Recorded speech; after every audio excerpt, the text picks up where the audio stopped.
Hai semuanya, semoga kabar Anda baik-baik saja. Terima kasih karena sudah memberi support dan juga kesetiaan Anda untuk membangun channel ini. Pada kesempatan kali ini saya akan membahas soal P3K khusus kebidanan. Dan kasus yang akan dibahas pada video kali ini mengenai pelayanan KB. Sebelumnya saya akan memaparkan sedikit materinya sebelum masuk pada pembahasan soal. Keluarga berencana adalah upaya untuk mengatur kelahiran anak, jarak dan usia ideal melahirkan, mengatur kehamilan melalui promosi, perlindungan, dan bantuan sesuai dengan hak reproduksi untuk mewujudkan keluarga yang berkualitas. Program KB pertama kali ditetapkan sebagai program pemerintah pada tanggal 29 Juni 1970 yang dikenal sebagai Hari Keluarga Nasional. Jenis-jenis kontrasepsi di sini dibagi menjadi dua, yaitu kontrasepsi jangka pendek dan kontrasepsi jangka panjang. Kontrasepsi jangka pendek di sini terdiri menjadi tiga, yaitu kondom, pil KB, dan suntik KB. Sedangkan pada kontrasepsi jangka panjang terdiri dari AKDR, alat kontrasepsi dalam rahim, alat kontrasepsi bawah kulit atau implan, tubektomi pada perempuan, dan vasektomi pada laki-laki. Di antara ketujuh alat kontrasepsi ini hanya 3 alat kontrasepsi yang mengandung hormon, yaitu pil KB, suntik KB, dan implan. Sehingga tidak dianjurkan untuk pasien yang mengalami hipertensi atau darah tinggi atau riwayat penyakit berat lainnya. Oke, kurang lebih seperti itu penjelasan singkat mengenai pelayanan KB. Kita lanjut ke pembahasan soal. Soal nomor 1, seorang perempuan 28 tahun, P1A0, postpartum 6 minggu datang ke PMB untuk kontrol. Hasil anamnesis ASI eksklusif, sudah haid, tidak mau menggunakan KB hormonal, dan merencanakan kehamilan 2 tahun lagi. Hasil pemeriksaan keadaan umum baik, tekanan darah normal 110/70, nadi normal, suhu juga normal, pernapasan normal, kemudian berat badan 50 kg. Metode kontrasepsi apakah yang paling tepat pada kasus tersebut? Sebelum menjawab soal di atas, saya ingin berbagi tips bagaimana caranya menjawab soal cerita yang panjang tanpa harus menguras waktu. Hal pertama yang harus teman-teman lakukan adalah melihat apa yang ditanyakan di dalam soal. Di sini yang menjadi pertanyaan di dalam soal adalah metode kontrasepsi apa yang paling tepat pada kasus di atas. Selanjutnya kita cari kata kunci yang terdapat di dalam soal atau apa yang dibutuhkan di dalam soal ini.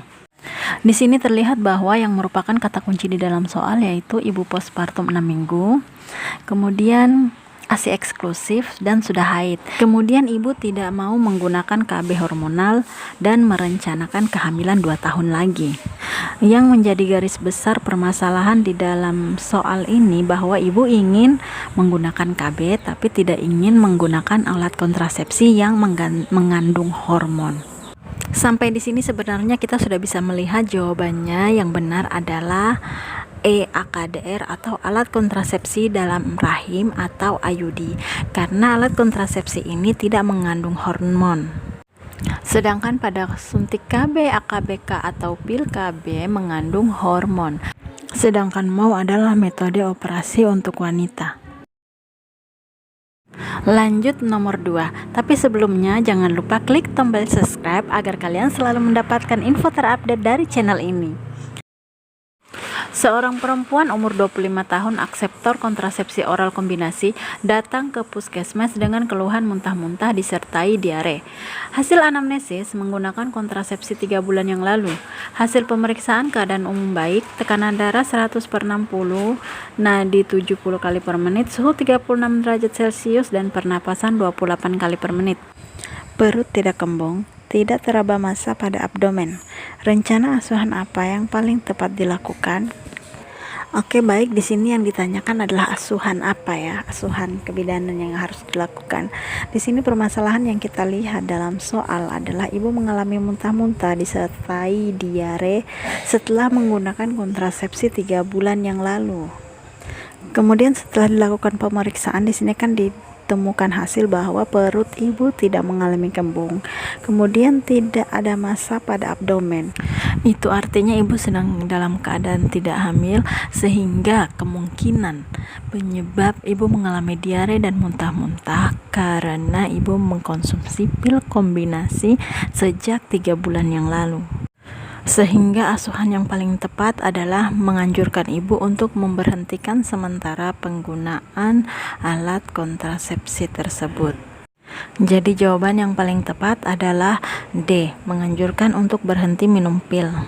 Jika setelah dihentikan penggunaan kontrasepsi tersebut ibu masih mengalami muntah dan diare, berarti keluhan yang ibu alami bukan disebabkan oleh kontrasepsi yang ibu gunakan, sehingga ibu dapat menggunakan kembali kontrasepsi pil kombinasi tersebut.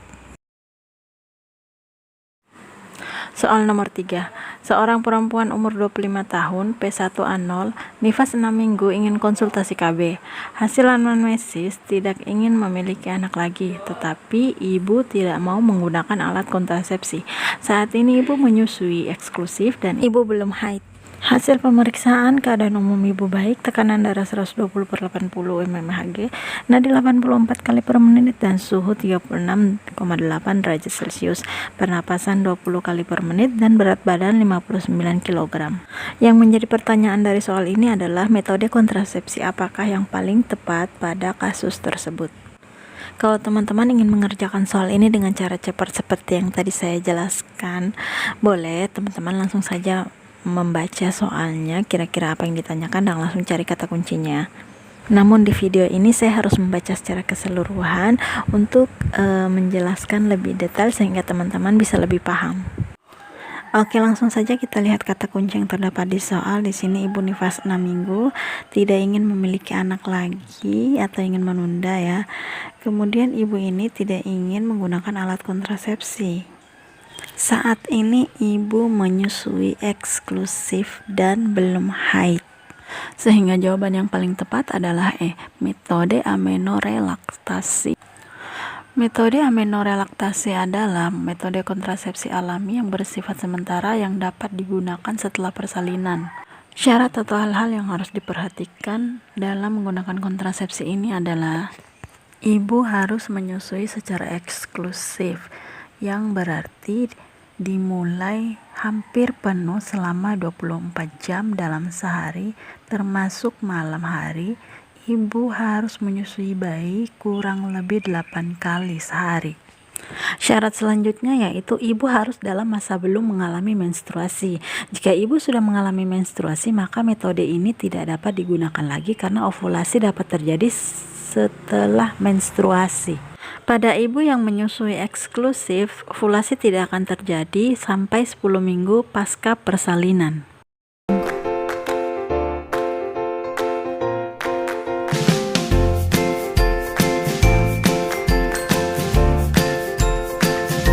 Audio